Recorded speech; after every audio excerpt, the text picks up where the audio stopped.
Hey guys, Marsengan here, bringing you another Dragon Ball Z Dokkan battle video, and so today we are going to take a look at the XENO Super Saiyan 3 Vegeta EZA. Now, unfortunately, straight off the bat when we got his details, it was very clear that post-EZA, they had not really caught him up to the level of the XENO Super Saiyan 3 Goku. Just a very typical situation where they release a Goku and a Vegeta card who are kind of similar, but do maybe like opposite things, and the Goku ends up being better. And it seems like, especially post EZA, that is definitely still the case with the XENO Super Saiyan 3s. So if we take a look at what Super Saiyan 3 Vegeta can do, on super attack he greatly raises attack and defense in one turn, does immense damage to the enemy, and is it massively low or greatly lowers defense? I mean, lowers defense isn't exactly the most exciting super attack effect. His sticker is pretty cool though, but his passive is launches an additional attack that has a high chance of becoming a super for 3 turns from the start of the turn. So bear in mind, that's what he gets instead of Goku getting an additional 15% damage reduction. So you tell me which one of those two is better. I mean, getting an additional super with him is obviously good because he is getting that 50% defense raise on super. And in those first 3 turns, his first 2 appearances basically, that means he could triple super. And then he gets attack and defense 150. He disables the enemy's guard. He gets an additional attack and defense 50% when performing a super. He gets an additional attack 20% up to 100 and crit chance 7% up to 35% per Dragon Ball Heroes ally on the team. So none of that has changed. Much like the Goku, he gets crit chance instead of the damage reduction per Heroes ally, and that didn't change. But he gets the extra attack up to 100 as opposed to defense. Honestly, I feel like it should maybe have been the other way around, because with the damage reduction and the guard, Goku getting an extra 100% attack would mean, he still hits reasonably good numbers anyway, but would be hitting a much higher attack stat, whereas if this guy was getting an extra 100% defense, that would definitely be very, very good for him. So we don't have the best starting rotation. Obviously, I want him and the XENO Super Saiyan 3 Goku together. So we have, 3 links active, Super Saiyan Royal Lineage and Prodigies. So we'll go ahead and see what we can get here. We are getting the support, because remember, both the limit breakers are giving support if we have a Goku or Vegeta on the rotation. So he's getting 40% defense and 40% attack. And yeah, see, he only has 162k. So he gets 50% on super. So that puts him to what, like 240? And then he gets 50% from his actual SA effect. So that puts him up to like, what, 320? So he needs to double super to even hit like 400k defense, which, again, compared to the Goku, he doesn't have any extra tech. Like, he doesn't have guard, doesn't have damage reduction. So I do feel like 400k defense nowadays in the current meta, unless we're going up against like an int boss, which unfortunately, when it comes to like the red zone, 7.7 is not bad though, to be honest. Remember, he's going to have a 35%... Okay. I was going to say, he's got a 35% chance to crit built in, which we didn't get, so that's great. And we only got the 1 super, so a little bit unfortunate. So he's rocking like 320k defense. Yeah, the only int boss in the red zone is the Omega, which most people don't even consider him now to be like one of the hardest bosses, right? Like he's not on the level of the Broly, Metal Cooler Core, even Kumba, really. I mean, his first phase can be super annoying because of the locking and the ceiling. And obviously his second phase is STR, which then makes it a little bit counterbalanced to the fact that because he's in, you can't just bring a whole team of physical units. But I think one of the main reasons why he's not so difficult is the fact that for most of these big red zone bosses, the way that you're usually going to end up dying is that the wrong unit eats a super attack. And now, that is obviously possible in the first and second phase, but once you get to the final phase of the Omega fight, you know he's going to super attack in the last slot on the second turn. And that obviously makes it a lot easier to manage what is going on. Like, you know, depending on RNG throughout the run and how well you manage your rotations, I mean, you could end up in a spot where you're not going to have a good unit in slot 3. But it's a lot easier to manage, whereas something like Broly, who can double super, it's a lot more difficult to manage that fight. So, alright, so let's see. We get the extra links active now thanks to Goku. which puts us at 170k without support. So, well, we are technically getting... Is it Goku gives defense? I just looked at Goku's one. Yeah, Goku gives defense, which is actually good, because there's a Vegeta on rotation. It doesn't matter which Vegeta, so we are getting that bit of defensive support. So from the extra links, we are getting about an extra 10k to defense. So that obviously does factor in when we're getting our super attacks and stuff. We're still only going to be around 320k after one super, maybe like 330. So realistically, to compete in the current meta, he really needs to at least double super. And even then, he's not going to be eating super attacks from these red zone bosses. His whole deal, even since he got his awakening, even since the SSR release, is that he's the counterbalance to Goku, right? Goku's the defensive unit, he's the offensive unit. And I've said this before multiple times with these kind of units. I don't mind if a unit is not super good defensively. Like, let's say he double supered that turn, so he's got 400k defense. Against big red zone bosses, that's not enough defense. But if a unit has 400k defense, no defensive tech, no guard, no damage reduction, but they're doing like, you know, 10 million attack stats, then I don't think that's that bad, right? Like, some people obviously still do not like units that aren't doing, you know, more damage than that. But, it doesn't matter how much damage they do, right? Some people do not like units that have low defense, regardless of how much damage they do, is what I should say. But for me, I'm not too fussed if the unit is doing crazy damage. I think Vegeta getting that extra chance to super, especially because it's not guaranteed. I think that's one of the really big ways that they screwed him over, is if they're going to give him that thing that is only for 3 turns, that he can do the additional super should be guaranteed. It shouldn't be a high chance to do it, because if you don't get it go off, imagine his first 2 appearances, it doesn't go off and he just does an additional normal. It's like, even if he crits, maybe it will do like a little bit of damage, but it just makes that part of his passive essentially completely pointless if he doesn't get that additional super. So I think that should have been a guaranteed additional super for the first 3 turns. And then, as I said already, I do think he would have benefited from, both him and the Goku, I feel, would have benefited from Vegeta getting the extra 20% defense per ally and Goku getting the extra attack.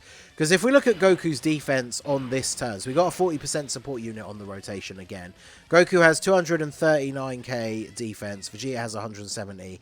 I imagine if they swapped them, because their stats are very similar, so they would be sat at about the same numbers but reversed, which means that then after supering, even after 1 super, because of the 50% from his passive and his super attack effect, that means Vegeta would already be over 400k defense, close to 500.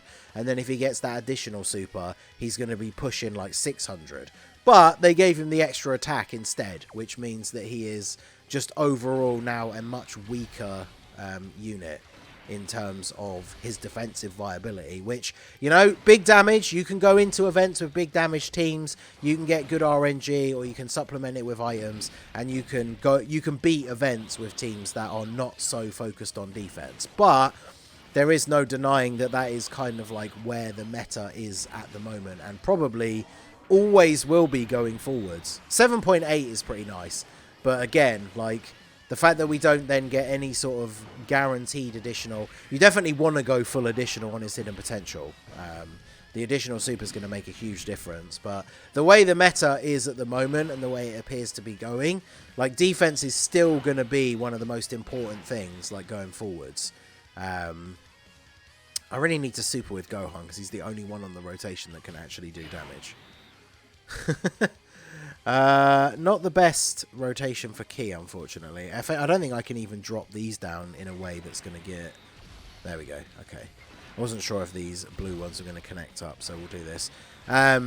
So yeah, the meta's not going to change significantly, such that a unit who's already a bit on shaky ground defensively at the moment against these current red zone bosses, you know, how is that unit going to fare against, like, whatever the new difficult event that releases during the 8th anniversary is, for example?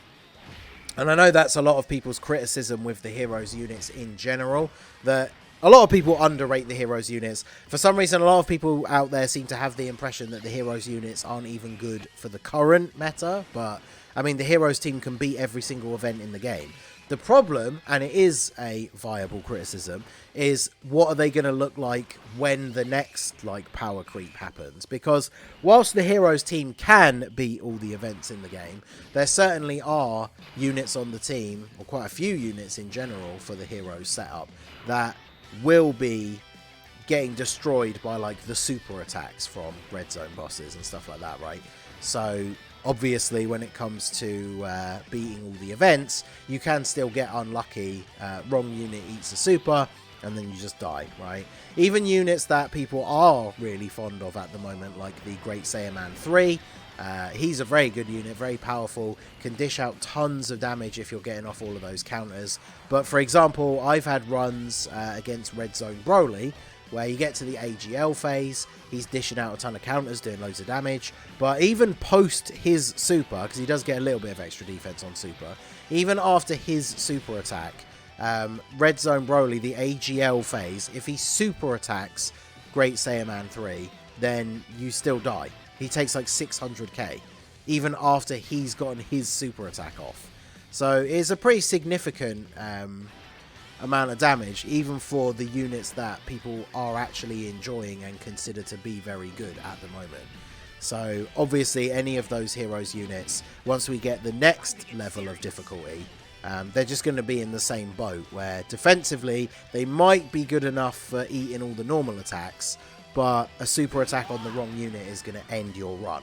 And unfortunately, Vegeta is one of those units that's kind of in that spot now.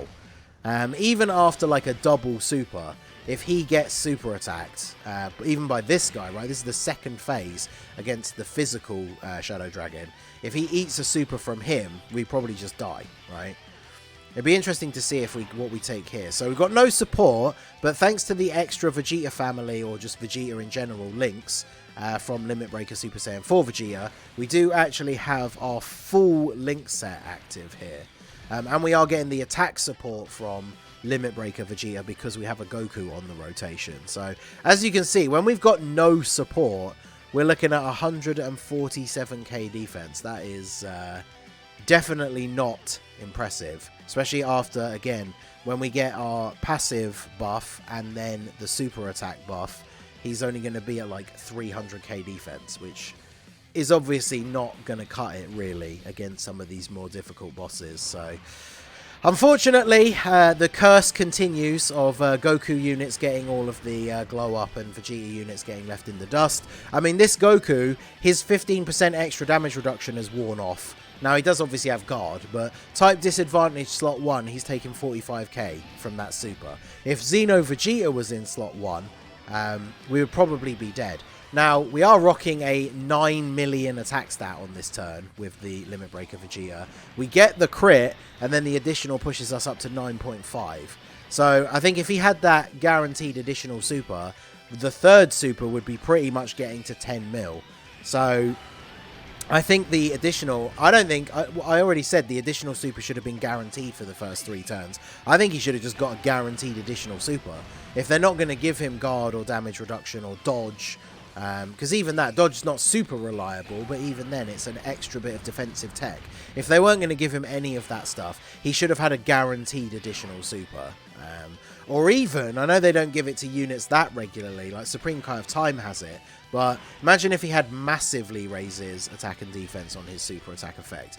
That one change still wouldn't make him like super viable, but those first couple of turns, if you actually got the triple super and he was massively raising defense, then I think he would look way, way better. But obviously it is what it is, right? What can you do? So we're up against an int enemy now. Let's actually see. So, well, I was going to say, let's see how he would actually do in slot 1. But do we even really need to guess? Like, he's got 170k defense. Even with type advantage, like, he's not going to be tanking well in this scenario. I'm going to do it anyway, just so we can see what we're actually getting here. But that's with the 40% support. Now, obviously, you can tell from his kit, he is a slot 2 unit, right? He gets the extra defense on super. He gets 50% extra defense from his super attack effect. But yeah, you can see 36k even from type disadvantage. I mean, it could be worse, but like, again, this isn't even the hardest stage, right? So, and look at that, Xeno Goku, as good as he is defensively compared to this Vegeta, and he's still busting out a 6 million attack stat.